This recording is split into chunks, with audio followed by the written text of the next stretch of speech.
My name is Peter Hind, and I am leading this panel discussion today, and we are going to explore the question, how can companies compete on experience and win in a disrupted world? That gives us three potential questions to explore. What is the experience that customers want? How can we protect our organizations from being disrupted? And finally, how do we know we're winning? So I've got three esteemed panelists who lead me out, and I'm going to start by picking on you, Matt and Rachel, and I'm going to say, poor Martin here is working for a behemoth 100 years old, saddled with legacy. You're digitally born, native in the cloud. Isn't it easy for you guys to compete on experience? Do you want Ladies first, please. Okay. Look, I don't think any organisation can sit still. I think every organisation needs to anticipate what the customer needs might need to be before they even know they need them, which means that we are constantly thinking about what does the organisation not look like today and what are the needs of our customers today, but what are they in 10 years' time? So I do feel blessed that we don't have a lot of the legacy systems that that a big bank would have, or a big telco, or a big multinational organisation. But I don't think that gives us a free kick to to be complacent and not think about what the future needs are. Okay, and especially an organisation which has grown rapidly, your legacy could be 2 years old. Oh, completely. I mean, we have over 2.7 million subscribers. We've got employees in over 20 offices. And if you think even about just managing the employee experience and then the customer experience, you need to plan for when you have 10 million subscribers or 20 million subscribers, not when you're planning for what you're dealing with today. And we've always taken that approach at Xero, and we're always thinking about what the world looks like in the future. All right then, Matt, how do you think? Why do you think you're not blessed and Martin's saddled with a disadvantage? Well, we were blessed. We were 6 years old when the pandemic hit, so definitely not the legacy to unwind or the challenges that traditional organizations faced. But interestingly, we were 3% remote. So we weren't dissimilar to other organizations that we had to shift everyone home and get their home offices set up, but probably a little bit easier in that we are kind of digital born and raised. We have a platform that has helped enable us to collaborate effectively. So not probably the pain that Martin went through. Martin, you're working in an industry sector with more entrants than you can poke a stick at. There are all these neo-banks all coming in, competing on experience. How does an organization like CBA compete on experience against these people? Well, as the counterpoint to Matt and Rachel, we're looking at an organization that is over 100 years old, but it gives us a vast amount of data to be able to leverage and to use for those insights. Just giving one example, our customer engagement engine has got 157 billion data points with 400 data models sitting on top of that, and that drives a lot of the next best conversations that we have with our customers. So there's a plus side to legacy. There is an upside to it. Yes. Well, the question I've started off with, what is the experience do you think customers want? So, Rachel, you deal with a very specific market sector. What is it do you think they want from you when they're dealing with you? So we think about our customers in two lenses. We have the accountants and bookkeepers that are our channel partners, that are our customers that deal with the small businesses, and then we sell direct to small business as well. So a lot of those accountants and bookkeepers are small businesses in their own right, but they are also enterprise accounts. So we're looking at it constantly through that lens, and the way that I see it, I see the first cohort as a B2B type customer, and the second cohort, even though it's B2B, they really act and behave more like B2C. Some of them are sole traders, they're working for themselves, and therefore their expectations of an experience are very similar to what the expectations that we all have when we're consuming offerings. So that's being intuitive, being personalised, making sure that we're anticipating the next need for them. So to give you an example, when you hop in your car, your phone will tell you how long it's going to take you to get home from work. It's intuitive. It's AI, machine learning. It's looking at trends and patterns of behaviour. And that is, I think, what customers, definitely our customers, are expecting when they're operating their business on the Xero platform. They're expecting a product offering and an experience that's going to anticipate what they need to do next and prompt them to do that, so that it's almost like, we call it auto magic, so that, what happens for them to run their business just becomes a very seamless and intuitive experience, so that they can focus their time and their energy on doing the thing that they do best, which is serving their customer. But that also almost implies you've got to be one step ahead Always. of your customers. But then isn't there a danger that you second guess what they need and then turn up the wrong answer? So I'll use an example. We have a platform called Xero Central. So Xero Central is our support and education platform for customers, and we use a lot of machine learning and AI to have customers serve themselves. So we have over 500 support specialists or advisors. Many of them are accountants and bookkeepers themselves that support our customer base, our 2.7 million plus customer base, plus our ecosystem partners and our financial services partners. So they're freed up to actually work on the more deep and meaningful and the trickier problems and questions that customers have, because the Xero Central platform, using machine learning, anticipate, like you can put into the search bar what it is that you're having trouble with or what information you want to be educated or supported on, and it will serve up content that will actually provide you with that answer. So in 95% of cases, that doesn't go on to raise a case. So it's freed up the human beings to actually engage in more meaningful conversations and directions with customers. What it also does, to go back to your question, Peter, is it also anticipates, well, if you've asked a question about that, then you're probably next going to want to know about this. So then it serves up what we anticipate the next question might be based on the behaviour that customer has raised, or what we've seen them do on the platform in terms of the operating the platform, or the question that they've asked in the search bar. Okay, I want to get into the role of AI and machine learning in serving customers, but Matt, you've grown rapidly in 6 years. What has been customer experience that you've delivered that's won you that support? Interesting with our model is that the growth from Slack has largely come from self-serve. So the company was born without salespeople, and talk about being uncomfortable. Our CEO, as of 4.5 years ago, said we don't need sellers. Similar to Atlassian, thought he could do it all through self-serve, and we've made fastest company to 100 million. That was without a single seller doing it, and so we continue to optimize that. That's a third of our revenue today. And I'm working on that. How can we provide a low-touch, no-touch experience that customers can get on? And similar to our consumer experiences, it's easy, it's flexible, it's intuitive. You go onto a website, you can spin up a workspace, you can get going, you can adopt it, you can scale it. And it's similar on the B2B side, similar model to Xero. We're constantly trying to optimize for, call it the trickier customers, and how we deploy resources against that. But customer demands are driven on our consumer experiences. But that's almost implying that if you put customers in control of their own destiny, they tend to be happier than they're being dependent on you. So if you give them the answer they seek without having to wait on a call center, that's going to be a happy experience, likely. Yes. Okay. Yeah. All right.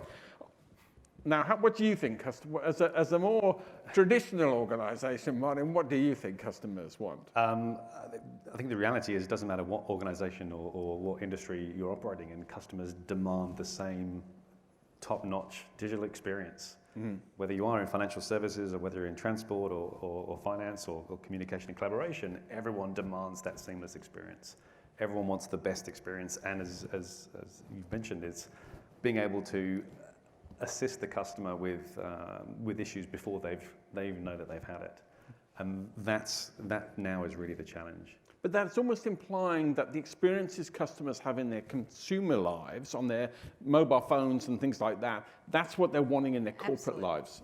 100%, and this goes from the retail mums and pops, you know, the families, all the way through to big business, all the way through to institutional and global markets players, central banks.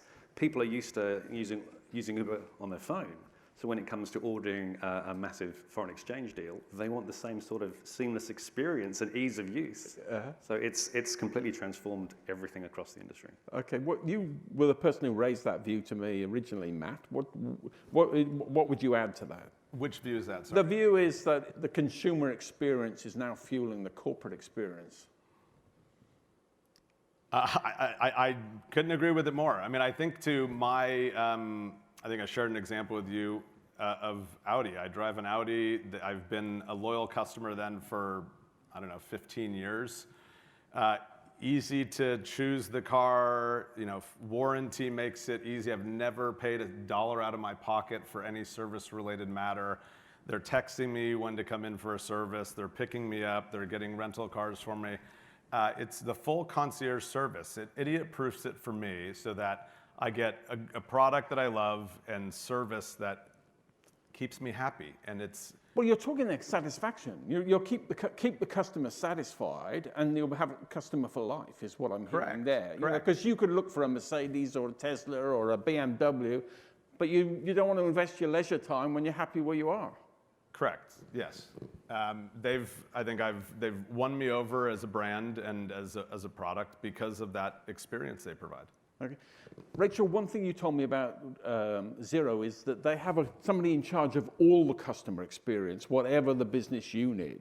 Can you tell us how that works and what advantages that gives you? So that's my role. I'm the Chief Customer Officer globally, and I look after the end-to-end of the customer experience. So when you think about how customers find you, so it's all brand and marketing. So brand and marketing sits with me through to when they're considering trialling the product. So digital transformation and channel partner sales globally sits with me. So I look after marketing, communications, sales, and that's split between channel and direct. And then looking after customer support, customer success, and importantly, education. Because education is also a really big lever to building that customer confidence so that they're actually getting the full advantage of the platform that's on offer to them. So my role is to look after the end-to-end customer experience, and we have a whole lot of metrics and measurements to ensure that we are focusing on the things that matter the most. And then the regions that execute the strategy and serve the customer from a face-to-face perspective in many of the regions, they're part of my team as well, and they execute on our strategy. So they have the operating plans to then execute on what we design and deliver at the global level. We're going to turn now to looking at disruption and winning in disruption. But before we do that, you spoke before about the use of AI, machine learning, and how that frees people from the mundane so they could do the services. Yeah. And you spoke to me about a word I rarely hear, Rachel. You told me how you like deviance. Yeah. So why do you like deviance? I actually use the term positive deviance because so I've done a master's in positive psychology, and I learnt, and also have had all of my career in the technology industry, and therefore have been in an industry that is constantly looking at disruption, and marrying kind of the theories and the philosophies of positive psychology with that constant disruptive environment is where positive deviance comes in. And a lot of people have a connotation of negativity when they think about deviance, but deviance is just it's a scientific term that measures like the distribution from the norm. And positive deviance is just saying, how are you different from the norm in a positive way?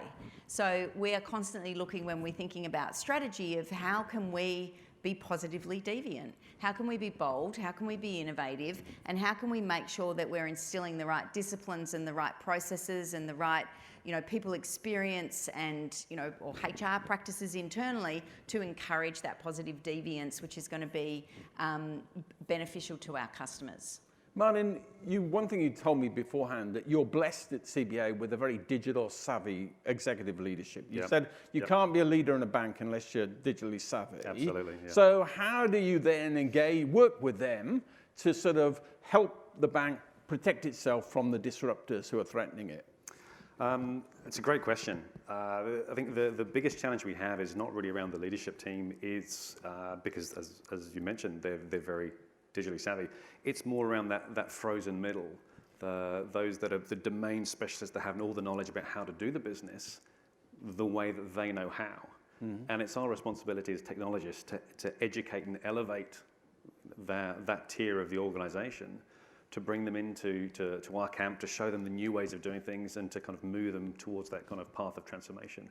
And I think that education piece is critical for us to be able to respond to disruption, because you're right, there's so much moving in this space. While we have strategic ventures such as X15 Ventures, which is part of our funding process towards disrupting business, doing it ourselves, it's still something that we have to look at every day for the marketplace, because everyone knows you've got to keep innovating, you can't sit still. Okay. Matt, you were talking to me about we've got to recognize the CEO is a very lonely role. And actually, how do you communicate with a CEO and give them ideas so they can help broaden their thinking of where the business needs to go without telling them how to do their job? Delicately, I guess. Look, I think we've found success, and in fact, we had a workshop this morning with a large Australian organization where it was exactly that. They're looking for innovation, and it's about starting small and finding a piece that we can latch on to that's meaningful, take it out of theory and find a practical application of, in this case, our technology now can innovate a particular business process at this organization. And, we've stood that up now, and they've seen some of the results from that. And now I think the palate is wet, and the conversation's now a little bit more open than it was trying to come in with pie in the sky thinking or something that just wasn't understood yet. And so I think we've been patient and focus on one small win. Well, there's two interesting words I heard there in your engagement with the executives. You don't bowl them over with a tsunami of new ideas. It's an incremental evolution. You win their confidence. You grow their trust, really, and that you can take them on that journey. I'm thinking, Rachel, in Xero, I mean, a success story, it must be very easy to be sort of complacent. Yeah. That of how well, aren't we brilliant? Aren't we wonderful? How do you disrupt yourself when you've been so successful? That's a great question, Peter, and we are definitely not complacent. Like, it's the very first thing that I would say about Xero, and we have so many passionate players in our organisation. In fact, the whole 4,000 employee base have some sort of affiliation with small business. So they really believe in our purpose, which is to improve the lives of people in small business, their advisors and communities across the globe. So it's really about starting with that passion and that real conviction and meaning to win the psychological contract with your own employees in the first place. If you have that in place, and this is speaking from, I started my journey at Xero as the Chief People Officer, so I was really passionate and instrumental in codifying our strategy and helping to mobilise it through a very fast-growing global workforce. And then the partners, our accountants and bookkeepers, became an extension of the family, so we could amplify that magic that we'd created internally. And I really think to be able to continuously disrupt yourself, you really have to start on the inside, and you have to make sure that you've got the right people who have some sort of affinity with the purpose of the company, and that you put them in roles that are playing to their strengths, because it's all about strengths-based leadership if you want people, doing a vocation rather than a job. And then get out of the way, like make sure that they are empowered and they have the autonomy, and if they've got that intrinsic motivation to constantly be thinking and engaging about what might be next. So they all become part of the solution. It's not an executive team that's coming up with how do we disrupt ourselves? How do we make sure that we're one step ahead of the competitors? You literally have got this amplification effect of you've got the people in the business that all feel like they've got a real fundamental role to play in ensuring that they're part of the solution of constant disruption. Okay, Matt, you were talking to me about the importance of discomfort. That if you're feeling comfortable, actually, then you're failing. Could you tell us a bit of your thinking there? I think we're in a world of constant change, and it's never been faster than now. Hopefully, we've picked up some skill sets over the last 12 months, if they weren't there before, of resiliency, adaptive, and just being ready for anything. And where do you go looking for ideas? Because and I asked that question because you said to me, if you talk to the people in your same industry, then you're going to lose. Can you explain what your thinking was there? I think you're looking in a variety of places. You're looking at, I think the analogy we used, if you're trying to get in shape, you don't talk to your buddy who's out of shape. You go and talk to someone who's in shape, who's different. And we'll look to companies like Xero. We'll look to our customers who we think are doing things particularly well. We'll come to events like this and hear great insights from thought leaders that are talking about the ways in which we need to change. And Madam, how does an organisation like CBA, #1 bank in the world, biggest market sector, all that sort of stuff, how do they get advice from anyone? Aren't they arrogant by just its sheer size? Well, thank you for that. Those kind words. Absolutely not. We understand the position that we play in the Australian economy. We're incredibly fortunate and very privileged to do so. It's something that we all have to challenge ourselves with every day. I think it's no secret that the banking industry has had to take a fairly hard look at itself over the last few years. I absolutely believe that we have turned a corner. There has been a distinct change in our values and where our focus is. And I think the comments earlier as regards to disrupting ourselves and staying innovative and trying to pull in from every available input on what we should be doing, because you're right, the banking industry, if you're not careful, can be quite a bubble, and we do need to look elsewhere. And certainly from the digital experience side, it hasn't been the other finance areas that have led the charge. We've had to pull in ideas from all other industries. Okay, I'm going to finish the dialogue with how do you know you're winning. And Rachel, you were talking to me about the concept of a scorecard that you've developed and the value of that telling you that you're ahead. Can you share some of your thoughts there? I will try and do so very quickly. So when I took on the role of Chief Customer Officer, what we would look at as an executive team is really look at revenue and customer numbers. And that, to me, was just a moment in time, and we were missing an enormous opportunity to look at the whole customer value chain. So working with the technology team, who were just so patient with me, because I said, what I need to see is this. I need to see the 5 stages of the customer journey across direct and across partner. And I need to see the hero metric for each of those 5 stages. And then there's subsequent metrics underneath it all. And they have done their magic and come back, and I have this beautiful scorecard that I can look at every morning, and I can sort it, I can choose the region that I want to look at, and I look at everything from awareness through to delight for customers, and I can understand what is the RAG status of each of those 5 stages of the journey.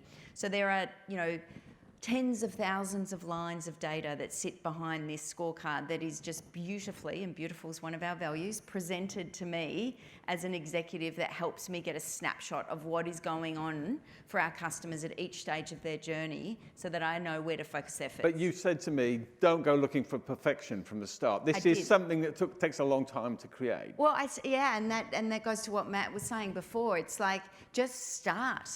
Innovation is not about saying, I have the perfect plan and then now we're going to work on an execution strategy. It's just have an idea and start. Have learning goals in the organisation. Make sure that the learning goals, there's no ramifications for getting it wrong. Just start somewhere, and you can always build on it, you can always pivot, but being stuck in quicksand, you'll just be so much further behind than just actually getting on with it.